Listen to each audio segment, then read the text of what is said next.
السلام علیکم۔ پروفیسر ریاض بلوچ ویڈیو کے ساتھ حاضر خدمت ہوں۔ ملک کے اندر انتخابات کا عمل شروع ہوا چاہتا ہے اور 8 فروری بہت قریب ہے جس دن الیکشن کا دن مقرر کیا گیا ہے۔ بڑی کوشش ہو رہی ہے مختلف سیاسی پارٹیوں کی کہ وہ ماضی کی طرح الیکشن کے مومنٹ کو، الیکشن کی سرگرمیوں کو بنائیں۔ اپنے اپنے حلقوں میں قومی اسمبلی اور صوبائی اسمبلی کے امیدواران مختلف پارٹیوں کے پلیٹ فارم سے بطور ان کے ٹکٹ ہولڈر کے اپنے حلقوں میں جا رہے ہیں اور اپنے پروگرام کو عوام کے لیے پیش کر رہے ہیں، لیکن اب تک یوں لگ رہا ہے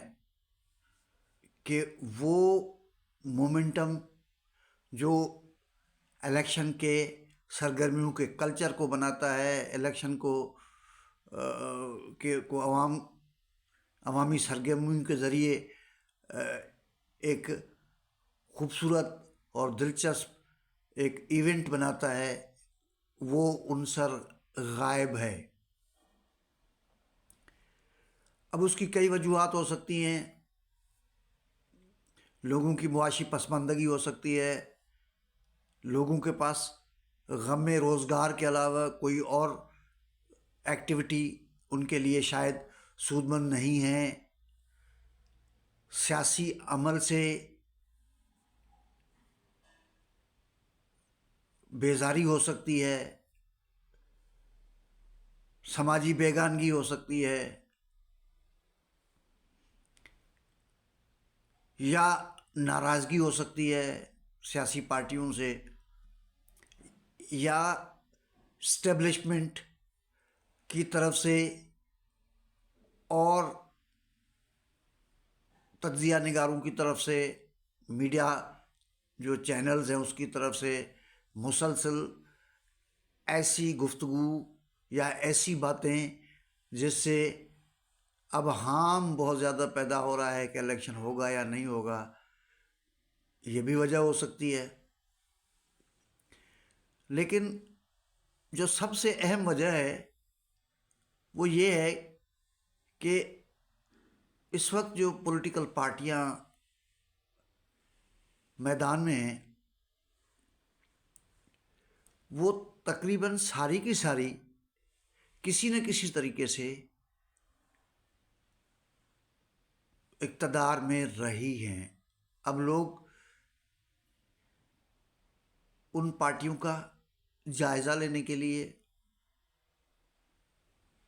ان کے ماضی کے جو فیصلے ہیں، ان کی ماضی کی جو پالیسیاں ہیں، ان کی ماضی کا جو ڈیلیورنس ہے، اس کی طرف بھی زیادہ دیکھ رہے ہیں۔ بہرحال یہ بہت ہی افسوسناک عمل ہے، کیونکہ سیاسی سرگرمیوں میں حصہ لینا بنیادی طور پہ سیاست کو مضبوط کرنے کی ایک کوشش ہوتی ہے، جو کہ اس وقت کسی حد تک کمزور پڑ رہی ہے۔ پاکستان پیپلز پارٹی کے چیئرمین نے یقینی طور پہ سب سے زیادہ منظم، مؤثر اور فعال طریقے سے بغیر کسی خوف و خطر کے عوام سے رابطہ کرنے کے لیے جلسے، جلوس اور ریلیاں منعقد کر رہے ہیں، اور اپنے تئیں وہ کوشش کر رہے ہیں کہ عوام کو ان کے جو 10 نکاتی پروگرام ہے جو اس نے دیا ہے اس پر آمادہ کرنے کی کوشش کریں۔ چیئرمین بلاول بھٹو زرداری کے علاوہ اگر دیکھا جائے تو کوئی بھی پارٹی اس قوت، اس طاقت، اس جذبے کے ساتھ پبلک کی طرف ان کا کوئی نہ جا رہے ہیں، نہ کوئی جانے کا ارادہ بھی رکھتے ہیں۔ مسلم لیگ نون کے حوالے سے تو میں تقریباً اس نتیجے پہ پہنچا ہوں کہ یا تو ان کو بتایا گیا ہے کہ بس آپ بیٹھ جائیں، سب کچھ سجا کے آپ کو دیا جائے گا، یا وہ اتنے عوام سے خوفزدہ ہیں کہ وہ چاہ نہیں رہے، ایسی کوئی مطلب منظم سرگرمی ان کی نظر نہیں آ رہی ہے جس سے جو ہے یہ نتیجہ اخذ کیا جا سکتا ہو کہ وہ بہت ہی سنجیدہ قسم کے سیاسی جو سرگرمی ہے اور انتخابی جو جلسے ہیں، جلوس ہیں، ان کو کر رہے ہیں بہت ہی مختصر پیمانے پر مختلف جگہوں پہ ان کے کینڈیڈیٹس جا رہے ہیں، اور تھوڑا بہت جو ہے وہ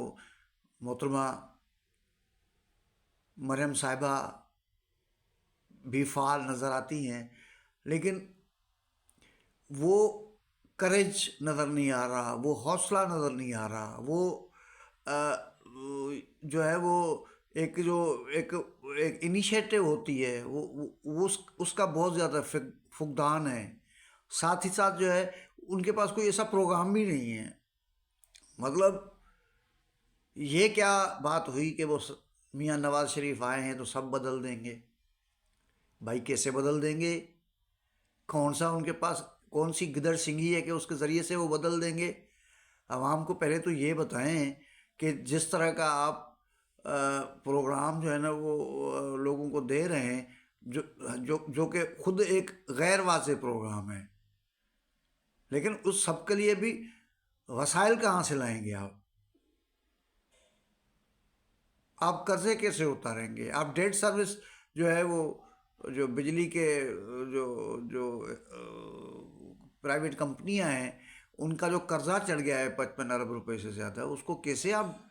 واپ کریں گے ان کو پے آف؟ یا جو آئی ایم ایف کے جو قرضے ہیں ان کو کس طریقے سے آپ ان کی قسطیں ادا کریں گے؟ اور نئے قرضے لینا کوئی مسئلے کا حل نہیں ہے، وہ تو اور بوجھ میں اضافہ کرے گا۔ تو کہنے کا مقصد یہ ہے کہ ان کے پاس ہے کچھ نہیں عوام کو بتانے اور دینے کے لیے۔ باقی جو چھوٹی پارٹیاں ہیں پارلیمنٹ پہ جن کی ویسے بھی کم نمائندگی ہے، وہ بھی کوئی جوش اور جذبے کے ساتھ اپنی سرگرمیاں نہیں کر رہی۔ عمومی طور پہ ان پارٹیوں میں بھی ایک مایوسی کا عنصر پایا جاتا ہے، اور میں یہ سمجھتا ہوں کہ یہ سب چیزیں جو ہیں اس لیے ہو رہی ہیں کہ عوام کو بتدریج یہ بات سمجھ میں آ رہی ہے کہ جو موجودہ سیاسی اور معاشی نظام ہے وہ ان کے مسئلے کا حل نہیں ہے۔ شاید یہ پولیٹیکل پارٹیاں بھی سمجھ رہی ہوں یا سمجھ رہی ہیں، لیکن وہ کوئی ریولوشنری پارٹیز تو ہیں نہیں کہ وہ کوئی ایسا پروگرام عوام کو دیں جو اس سیاسی اور معاشی جو آرڈر ہے، جو انٹرنیشنل اکنامک آرڈر ہے یا نیو لبرل اکانومی ہے، یا جو آئی ایم ایف اور ورلڈ بینک سے اور عالمی مالیاتی ایجنسیوں سے ہٹ کے کوئی ایسا پروگرام ہو جو بالکل انڈیجینس ہو، جس میں جو ہے نا عوام کو یہ احساس ہو کہ ان کے لیے کچھ کیا جا رہا ہے، کچھ ان کے لیے ان کی بہتری کے لیے سوچا جا رہا ہے۔ تو وہ چیزیں موجود نہیں ہیں، اور جب یہ ساری چیزیں موجود نہیں ہیں تو پھر عوام کے پاس غیر سرگرم رہنے کے علاوہ کیا ہو سکتا ہے؟ لیکن ایک جو دکھ کی بات ہے کہ اگر یہ پروسیس جاری رہا اس طرح سے تو ہو سکتا ہے حکومتیں بھی بن جائیں، ہو سکتا ہے کچھ سب چیزوں میں بدلاؤ بھی آ جائے، لیکن کیا اس طرح کا جو پروسیس ہے جس میں عوام کی شرکت تو ہو لیکن وہ پیسیونیس کے صورت میں ہو، مطلب فعال شرکت نہیں ہو، تو وہ کس طریقے سے غیر جمہوری قوتوں کو روک سکتے ہیں؟ کس طریقے سے غیر جمہوری قوتوں کے ارادوں کو بھانپ کر ان کو ختم کر سکتے ہیں؟ نہیں ہو سکتا۔ اس لیے پولیٹیکل پارٹیاں، مجھے اس طرح لگ رہا ہے کہ پولیٹیکل پارٹیاں اپنی طبعی عمر پوری کرتی جا رہی ہیں۔ اور اب اس طبعی عمر پوری کرنے کے عمل کے دوران ایک درمیانہ سا ایک عبوری سا ایک جھٹکا ہے، اس جھٹکوں کو یہ حاصل کرنے کے لیے کچھ آگے بڑھ رہی ہیں، لیکن جو صورتحال ہے وہ بہت ہی مایوس کن ہے۔ اور اگر یہی صورتحال رہی کہ یہ پارٹیاں اسٹیٹس کو سے باہر نہیں نکلی تو دنیا کے اندر نئی پولیٹیکل فورسز نے جنم لیا ہے۔ خود یہ پارٹیاں بھی کسی نہ کسی پروسیس کے نتیجے میں، سوائے مسلم لیگیوں کے، وہ تو مطلب کسی پروسیس سے تو آتی نہیں ہیں، وہ ساری کی ساری پارٹیاں جو ہے وہ جتنے بھی ان کے حصے ہیں وہ کسی نہ کسی مالاتی سازش کے ذریعے کسی نہ کسی طریقے سے جو ریاستی اداروں کے مختلف حصوں کے آشرواد سے آتی ہیں، اور وہ مطلب آگے سیاسی عمل کا حصہ بنتی ہیں۔ چھوٹی پارٹیوں کی ضرور تاریخ ہے، بلوچ نیشنلسٹ پارٹیوں کی بہت تاریخ ہے، پختونخوا ملی عوامی پارٹی کی تاریخ ہے، عوامی نیشنل پارٹی کی تاریخ ہے۔ ان کی ضرور اپنی اپنی تاریخیں ہیں اور انہوں نے سیاسی جدوجہد میں قربانیاں بھی دی ہیں، لیکن بدقسمتی یہ ہے کہ آج وہ بھی بہت ہی زیادہ جمود کا شکار ہیں۔ اس کی وجہ یہ ہے کہ نئے حقائق کو وہ بھی اور ان کی قیادت بھی تسلیم کرنے کے لیے تیار نہیں ہیں، نئے حالات کے جو تقاضے ہیں ان کو سمجھنے کے لیے بالکل جس طرح سے بڑی پارٹیاں تیار نہیں ہیں، اس طریقے سے یہ پارٹیاں بھی تیار نہیں ہیں۔ آج کی گفتگو یہاں پہ ختم کرتے ہیں۔ امید ہے کہ آپ نے کچھ اس پہ ضرور کچھ نکات نکالے ہوں گے۔ یہ سلسلہ جاری رہے گا۔ بہت شکریہ۔